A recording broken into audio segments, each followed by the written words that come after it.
Today we welcome Mr. Manudev Jain, IRS officer to our show Amazing Mentor. Mr. Manudev is Deputy Commissioner at Government of India. It's a pleasure to have Mr. Manudev on our show. Welcome.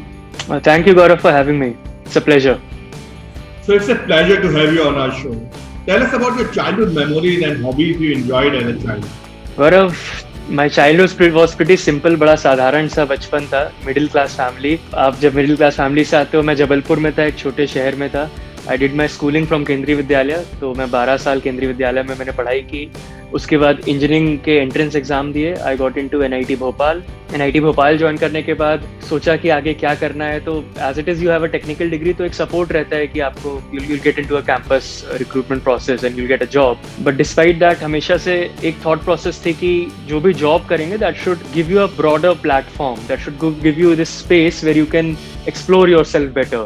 जहाँ पे opportunities इतनी varied हो, इतनी multi faceted हो कि आप अपने आप को एक्सप्लोर कर सकें, अपने आप को रीडिफाइन कर सकें. तो उस केस में I started looking for options. I first appeared for Indian engineering services in 2012. I got through that. I joined Indian railways. While being with railways I appeared for Indian civil services. Indian civil service लिखने के बाद 425 rank आया, तो Indian revenue service join किया. And for the last 7 years I am working with the government and it's been a beautiful journey. Child क्या-क्या hobbies आप enjoy करते थे? गौरव, बचपन में आपको I think you would appreciate this coming from a middle class family. Hobby रखने का बहुत स्कोप होता नहीं है, क्योंकि घर में जैसे ही पैर रखो और स्कूल से आके और जब भी स्कूल जा रहे हो, सिर्फ एक ही बात सुनने को होती है कि पढ़ाई ढंग से करना, जो सीख के उसे घर पे रिवाइज करना और एग्जाम की तैयारी अच्छे से करना. Right, so hobbies are generally looked down upon in a middle class household. Mine was no different. हमारे घर में भी इतना चीजें अलग अलग एक्स्ट्रा करिकुलर एक्टिविटीज और इन सब चीजों पे इतना फोकस था नहीं. But just to answer your question, I was into swimming for a small while. I was into basketball. Then I was into a lot of leadership roles within school as well. आपका जो छोटे छोटे leadership roles होते हैं class में होता है, या आपके जो स्कूल के ग्रुपिंग्स होते हैं वहाँ पे leadership role, या आपको कोई सोशल साइंस एग्जीबिशन में कुछ प्रेजेंट करना है, साइंस एग्जीबिशन में पार्टिसिपेट करना है. So those the small roles I played during my school days, but essentially it was largely it was restricted to studies. I mean that's how it was. So almost each and every middle class have their set problems. और कोई भी hobbies अगर आपको long time तक sustain करनी है, then you have to have some amount of financial backup. Same goes while you were preparing for your civil service examination. What all challenges and what all financial crisis did you face while preparing for civil services?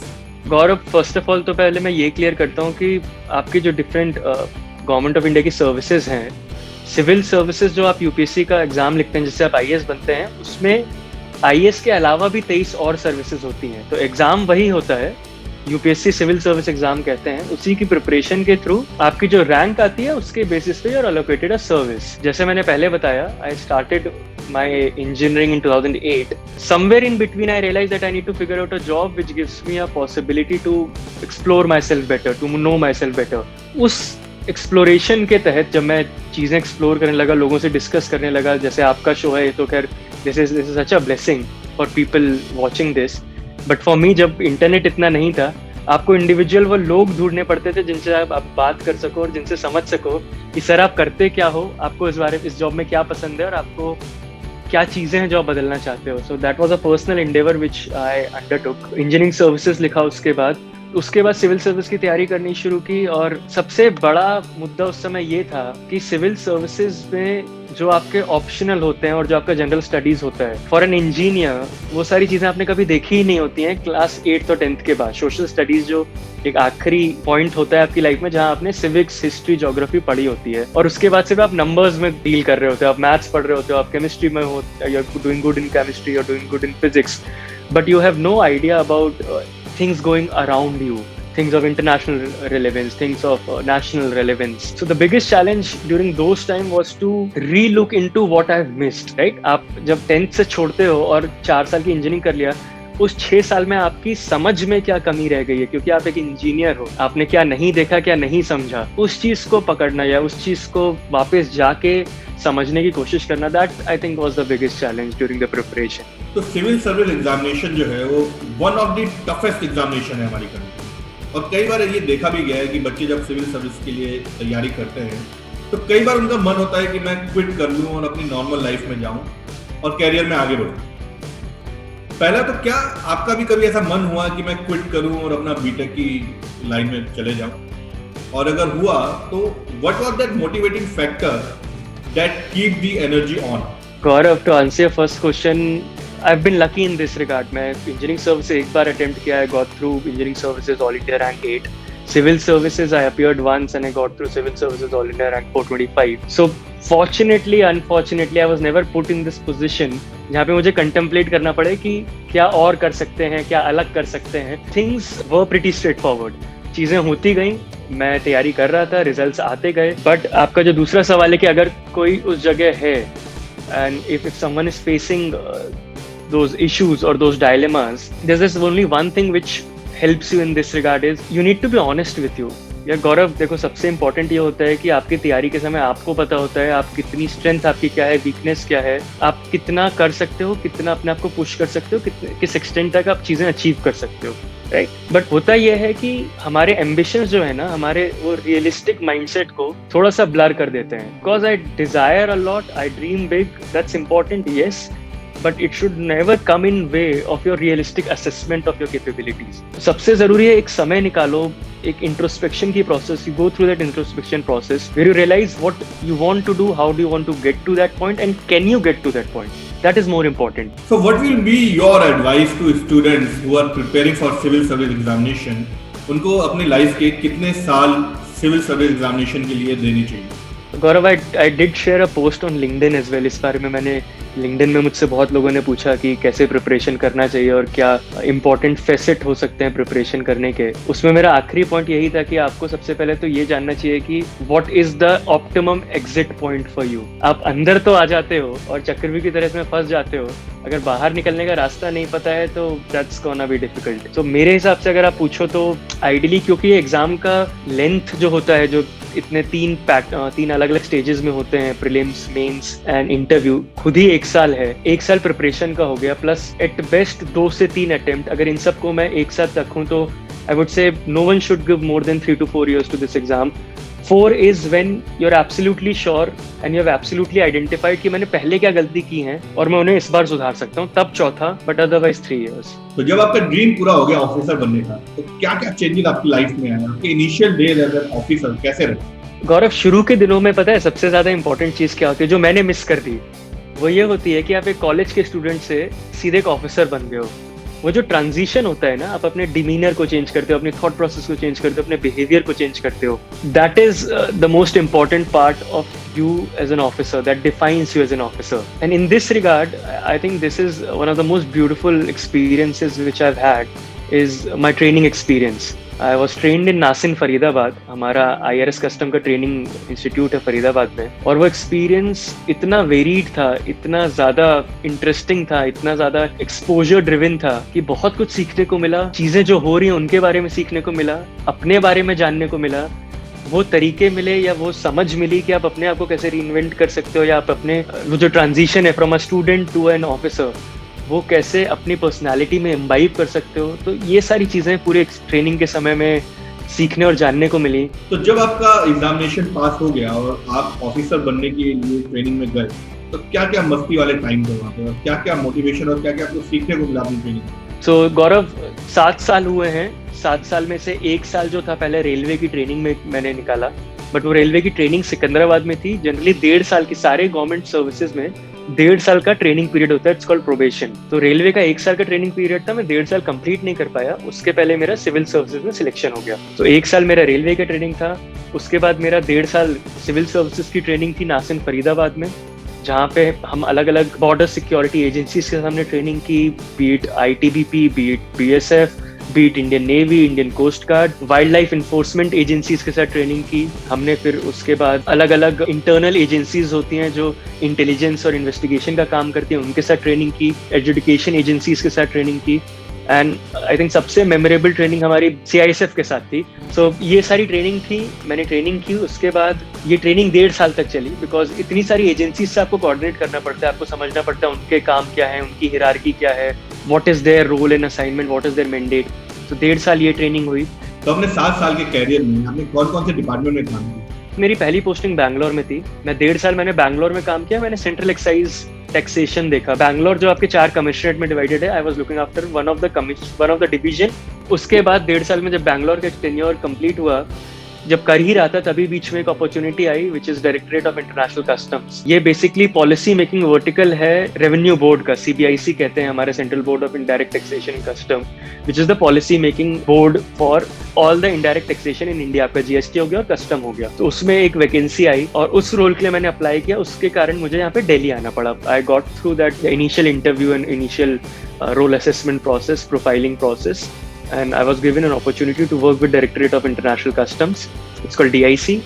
I've been working with DIC for the last 3 years, and it's been a great experience. It's been a huge learning curve. I just hope I could do justice to it. So as an officer, what all challenges do you face in your day-to-day life? Gaurav, professionally सबसे बड़ा challenge, I think ये सभी जानते हैं ये बात, इन a government setup सबसे important चीज है अपनी टीम को मोटिवेटेड रखने की। when you are working as an officer, आपको पता है आप ऑफिसर हो, government is kind to take care of you. The salary, the remuneration has been good, salary, the perks, they're pretty decent, and career advancement के opportunities बहुत होते हैं. But that is for you. But what about your subordinates? आपके subordinates जो सारा काम करते हैं, जो सारा support system provide करते हैं, to keep them motivated day in and day out, I think that is the biggest challenge any government officer faces.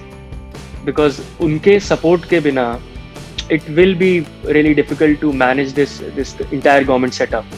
So this is the challenge. Every time you get up in the morning, you have to tell yourself कि आपका behavior इस तरीके से हो that either it inspires your subordinates, or it motivates them to do better, or it keeps them in a mental frame where they understand that their work is being recognized. So ये एक regular challenge रहता है in a government framework. So apart from motivating your colleagues, what all public related challenges do you face as an officer? Gaurav, public related challenges, yes, I think public related challenges सबसे ज्यादा ये होते हैं कि आप एक काम देख रहे हो, right now I'm with the policy making wing, मैं policy draft करता हूँ, so I'll just broadly cover what I'm doing right now. There are 2 aspects of my work. One is I devise policies to ensure that India performs better and better in India's ease of doing business ranking. World Bank की जो EODB rankings होती है, उसमें trading across border एक segment है.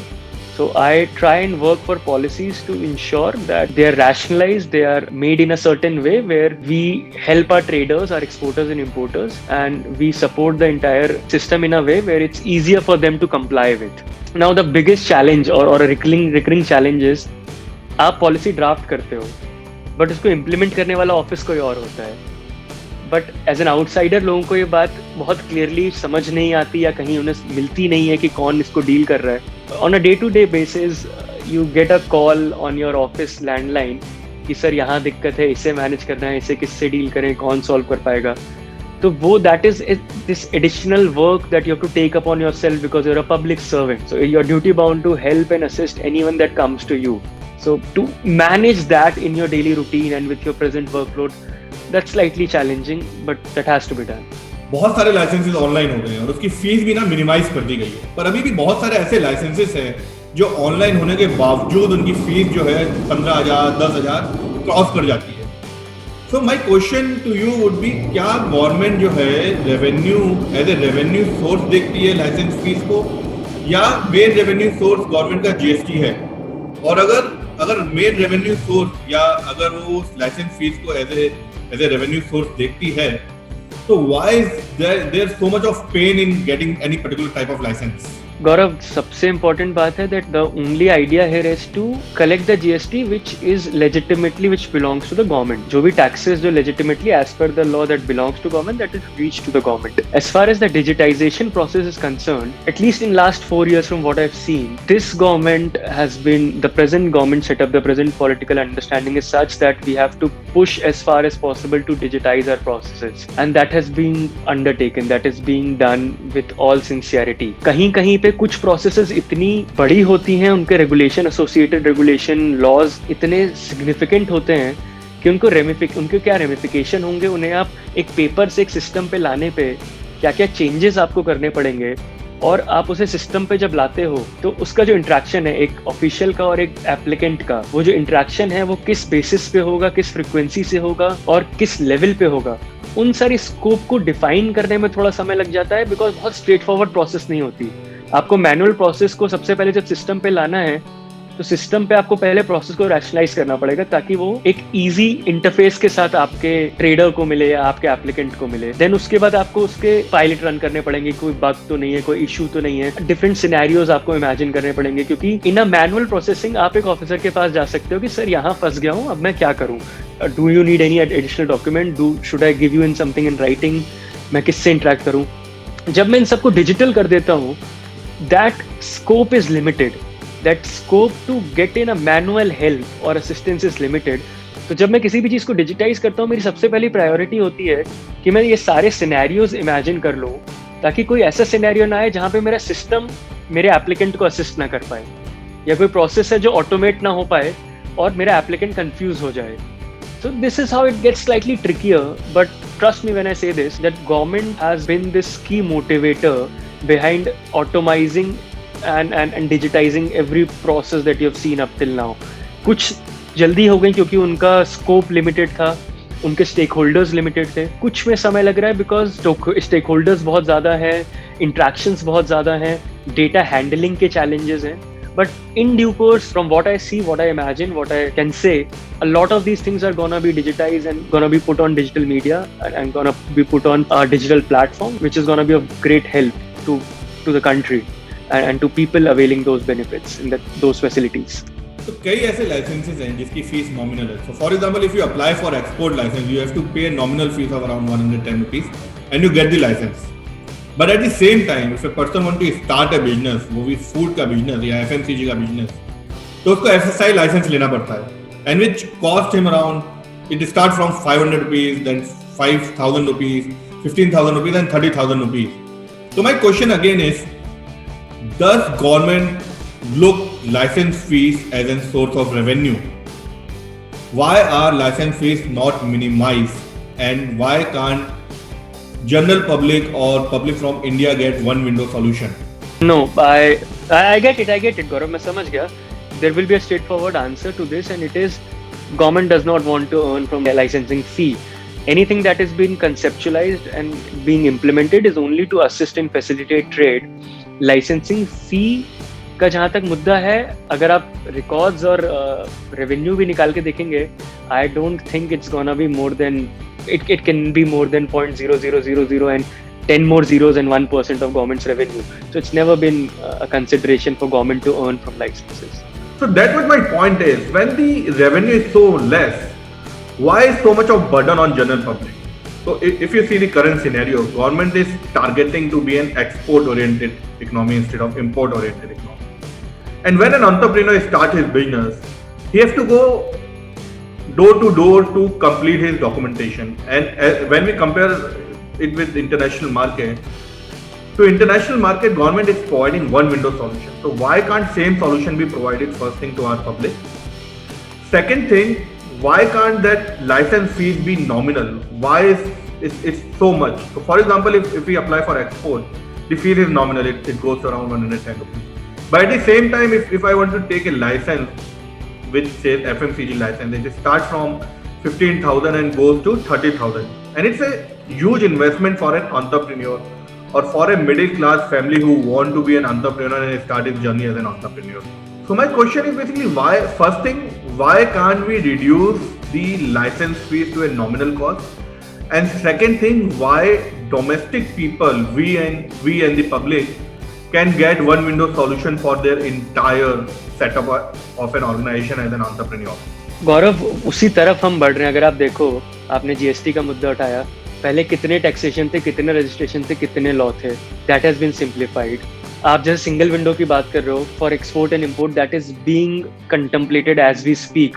इस पे अभी अलग इंटरनल मीटिंग्स हो रही हैं जहाँ पे बोल रहे हैं कि आपके कस्टम और दूसरी, इसको कहते हैं पार्टनर गवर्नमेंट एजेंसी, जो आपने फसाई बात की, animal quarantine, plant quarantine, everything is being done to brought them onto under a single window, under a single platform, and it is being contemplated। क्योंकि अलग अलग मिनिस्ट्रीज और अलग अलग आउटलुक को एक साथ लाने में थोड़ा समय लग सकता है, there can be a slight delay in that, but this is the only intention and this is where we are moving towards. So this is our forward direction, we are looking into it and it's being done.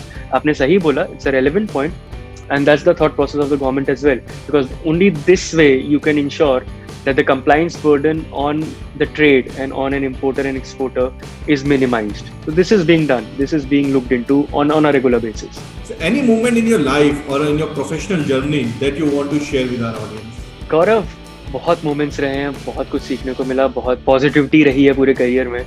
But I think if one tipping point और one point of reference I can invoke here, it would be my training with CISF. हमारी 1 महीने की जो मैंने अभी पहले briefly touched upon it. We had a weapons training with CISF. What it did was, आप जब 23-24 साल के सर्विसेज में आते हो, आप सर्विस में आए हो, that ensures कि आप सिर्फ पढ़ाई करके आए हो. आपकी physical fitness, आपका sports में engagement, that is fairly limited. That one training which was completely based on physical exercise at least changed me as a person. I've started running, I've started playing sports, I have started taking care of my health, body fitness, the mental fitness, all of this changed drastically after that. And if you plan to work with a government setup, in a government setup for say 60 years, up till 60 years, for 20, 25 years, 30 years, you have to ensure that you're physically fit so that you can respond to the challenges that keep coming up. With the best of your abilities, you can deliver for the cause of nation building. I think physical fitness and my training with CISF, the weapons training, that has to be the key moment during my training, during my 7 years work experience. That's something which has changed me as a person. The students who are preparing for civil service examination, what advice would you like to give them? गौरव, इस case में मैं just I think I recently wrote a post about this on LinkedIn as well. 2 thought process होती हैं, 2 अलग अलग virtues होते हैं किसी भी आदमी के, जो एक प्रिपरेशन के या as an officer which are important. One is your competency, how much you know, and second is your clarity of thought, right? So when you talk about civil services, which is so broad based and so holistic, I can never expect a person to know everything. That's not feasible, that's not realistic. And that's where your clarity of thought comes into the picture. आप सब कुछ नहीं जान सकते, but आप ये जरूर जान सकते हो कि आपको क्या जानना है. So there are 2 different processes. या तो मैं ऐसे तैयारी करूं कि यार जो मार्केट में जो बुक है, जो ऑनलाइन मटेरियल है, सब मैं देख लेता हूं और मुझे सब समझ में आ जाएगा, and I try to replicate it in the exam, in the paper, in the real time examination. और या मैं ये समझूं कि ये प्रोसेस इतना बड़ा है और इसमें इतनी सारी चीज़ों को पढ़ने की, समझने की ज़रूरत है. अगर मैं इसे स्ट्रीमलाइन कर लूँ और एक बेसिक क्लैरिटी ऑफ पर्पस के साथ काम करूँ, जहाँ मुझे पता है कि ये मेरा करिकुलम है, ये मेरा सिलेबस है और मुझे ये पढ़ना है. If I can figure that out and if I can map it completely and just stick to that. If I stick to my basics, stick to my basic resources, वो जो एक लालच होता है ना बीच में कि यार एक नई बुक आई है, दिखने में अच्छी है, प्रिंट भी बहुत अच्छा आया है, रंग भी अच्छे दिख रहे हैं, क्या वो भी एक बार पढ़ लूँ. ये जो टेम्पटेशन है, इससे बचने की ज़रूरत है. आपकी क्लैरिटी तभी आएगी जब आपका रिसोर्स जो आप पढ़ रहे हो, जो यूटिलाइज कर रहे हो, वो लिमिटेड है. You keep revising it, you keep understanding it at a deeper level, and you don't hop around with different resource material. Anyone who's preparing, ये चीज ध्यान में रखिए कि clarity and consistency जो आपके resource material के साथ है और आपकी preparation की approach के साथ है, वो बहुत important है. On top of that, another thing which will be important is the government reports. आपकी जो नीति आयोग की reports हैं या आपकी जो PIB में जो information निकलती है, इन सब चीजों को पढ़ना बहुत जरूरी है, because more often than not, इन सब में आपके छोटे छोटे आंसर छुपे होते हैं. कभी गवर्नमेंट ने एनिमल हस्बेंड्री के लिए कुछ किया, कभी फार्मिंग के लिए कुछ किया, कभी टैक्सेशन के लिए कुछ किया. वो एक स्निपेट होगा उस बुक में या फिर उस साइट पे PIB की. आप जस्ट उसको पढ़ते रहोगे तो आपका लिंकेजेस सारे बनते रहेंगे. आपकी थ्योरेटिकल नॉलेज और क्या हो रहा है ग्राउंड पे, वो लिंकेजेस जब बनेंगे, आपकी क्लैरिटी उतनी स्ट्रांग रहेगी. सो आपको ये पढ़ना बहुत ज़रूरी है, बिकॉज आपके सीधे सीधे आंसर इन चीजों से निकल आते हैं. Government reports and government references, resources. कई बार ये देखा गया है कि बच्चा कैपेबल है पर वो डिसाइड नहीं कर पाता है कि उसको सिविल सर्विस एग्जामिनेशन की तैयारी करनी चाहिए या नहीं करनी चाहिए, और अगर करनी चाहिए तो क्या जॉब छोड़ के तैयारी करनी चाहिए या जॉब के साथ तैयारी करनी चाहिए. ऐसे स्टूडेंट्स के लिए आपकी क्या एडवाइस रहेगी? गौरव, जिन लोगों को ये जो कश्मकश में है कि कैसे तैयारी करनी चाहिए, मैं ये समझता हूँ कि ये तैयारी is not about what you do in a day और on how rigorous is your routine. ये ज़रूरी नहीं है. What is important is how regular you are with your routine. तो मैं एग्जांपल देता हूँ. ये ज़रूरी नहीं है कि आप हर दिन के 8 से 10 घंटे पढ़ लो और आपको लगेगा कि मैं 6 महीने 1 साल में I will go through this exam and I will clear it. What is more important and what has worked for me personally is, आप भले ही 2 से 3 घंटे पढ़ें, 3 से 4 घंटे पढ़ें, but you are regular with it and you have the patience to ensure कि आप ये एक लॉन्ग ड्रॉन प्रोसेस अगर अगर आपका पहली बार नहीं निकला और दूसरी बार निकला या तीसरी बार में निकला, तो you should be ready with that idea and that perseverance should be there कि चलो भाई मैं हर दिन का 2 से 3 घंटे पढ़ूंगा, बट मैं 1 से 2 साल ये रूटीन को टूटने नहीं दूंगा. This will be my routine day in and day out. कोई भी दिन मिस नहीं करूंगा, कोई चीट डेज नहीं होते यहाँ पे. मैं अगर काम के साथ भी करना चाहता हूँ, मैंने बहुत लोगों को ये एडवाइस भी दी. मैं लिंक्डइन में लोगों से जिनसे बात करता हूँ, उनको मैंने बोला कि अगर आपके एस्पिरेशंस हैं कि आप कॉलेज के बाद ही स्टार्ट अर्निंग और आपकी फाइनेंशियल सिचुएशन ऐसी है कि आप तुरंत नहीं एग्जाम में आ सकते, आप 2 तरीके कर सकते हैं. और जो शुरू होता है आपके पहले एम्प्लॉयमेंट के साथ ही, अपने जॉब के साथ शाम को आते हो, खाली बैठते हो, इंस्टाग्राम नेटफ्लिक्स छोड़ के वो 2 घंटे 3 घंटे किताबों में लगा दो. उससे ज़्यादा की ज़रूरत भी नहीं होती. और इसे आप 1-2 साल करिए जब तक आप अपने जॉब में स्टेबल ना हो जाए, फाइनेंशियली सिक्योर ना हो जाए. फिर आपको लगे कि आपकी बेसिक तैयारी हो गई है, तो जॉब को छोड़ के फाइनेंशियल सिक्योरिटी, जितनी भी basic bare minimum financial security आ गई है, आपको लगता है कि उस 2 साल में आपने जो सोचा है, समझा है, that is appropriate to appear for the exam, 1 साल का ड्रॉप लेके एग्जाम लिख दीजिए and then decide for self कि आगे क्या करना है. बट इसके लिए ये जरूरी नहीं है कि मैं एग्जाम अपनी नौकरी छोड़ के और सब कुछ त्याग के तैयारी करूं. तो आपका 7 साल का एक्सपीरियंस है, तो जो नए बच्चे अब नए ऑफिसर्स बन रहे हैं, उनके लिए आपकी क्या एडवाइस रहेगी? डे टू डे चैलेंजेस उनको कैसे कॉप अप करनी चाहिए और अपनी ड्यूटी या अपनी पोस्ट के प्रति उनकी क्या रिस्पॉन्सिबिलिटी होनी चाहिए? आई थिंक सबसे इम्पोर्टेंट एडवाइस ये होती है कि जब आप समझो, when you are a civil servant, when you are a public servant and when you enter the office, don't look into your designation. आपका डेजिग्नेशन कुछ भी हो सकता है, आप कहीं भी हो सकते हो, कुछ भी काम कर रहे हो सकते हो, कोई भी जुरिडिक्शन देख रहे होते हो. What is important is to remember that at the end of the day there is a word for you, it's called public servant. Right? अगर आप, if you can't do justice to that public servant, that definition of public servant and that intent of being a service provider to public at large, then आपके designation का कोई महत्व ही नहीं है, because that is your genesis, point of genesis, that you are a public servant, you are there to serve the country, you are there to serve the public. तो जब भी आप किसी से interact करते हो, कभी से कोई, you're dealing with public, you're dealing with trade, you're resolving someone's issue or someone has come up with some problem to you, आपको सबसे पहले सबसे important बात ये जानने की जरूरत है कि आप वहाँ बैठे ही हो उस आदमी की हेल्प करने के लिए. बाकी चीजें सेकेंडरी हो जाती हैं. अगर जो आदमी मेरे पास हेल्प लेके आ रहा है, who's a citizen of this country, who's part of this country, if I can't help him on that day with best of my capabilities and intention, then I am not doing justice to my job and to the tag of being a public servant. This is one advice. Be considerate, listen to people, be open to ideas, try to help them as and when you can. उसमें कभी कतराना नहीं है. आप नहीं कर सकते तो उसे ये बता दो कहाँ हेल्प हो सकती. Right? It's all about that openness in your dealing, the transparency in your dealing, and that honesty in your dealing and interaction. What is that one line that defines Mr. Manu Dev Jain? One line that will define me. यार एक line तो नहीं होगी, but एक thought process है. मैंने कभी कहीं कोई वीडियो देखा था, उसमें डिस्कशन ये हो रहा था कि जिंदगी में the moment you are born, a lot of things have been predetermined for you.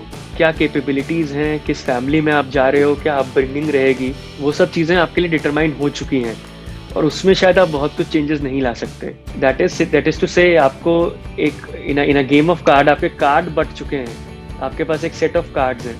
You can't change that, but what you can change is to know how to play those cards in the best possible fashion, in the best possible manner. So that is what has been the motivating force. मुझे हमेशा से पता है कि there are limitations about me as a person. बहुत चीज़ें मैं नहीं कर सकता, हर कोई हर चीज़ नहीं कर सकता, but ये समझना कि आप क्या कर सकते हो और क्या सबसे अच्छे तरीके से कर सकते हो, that exploration has been the defining trait for me during all those 7 years while working for the government. Thank you very much for giving your precious time. It was really wonderful talking to you and listening the advices which you have given to the young generation. Thank you very much for your time. My pleasure, Gaurav. Have a nice day.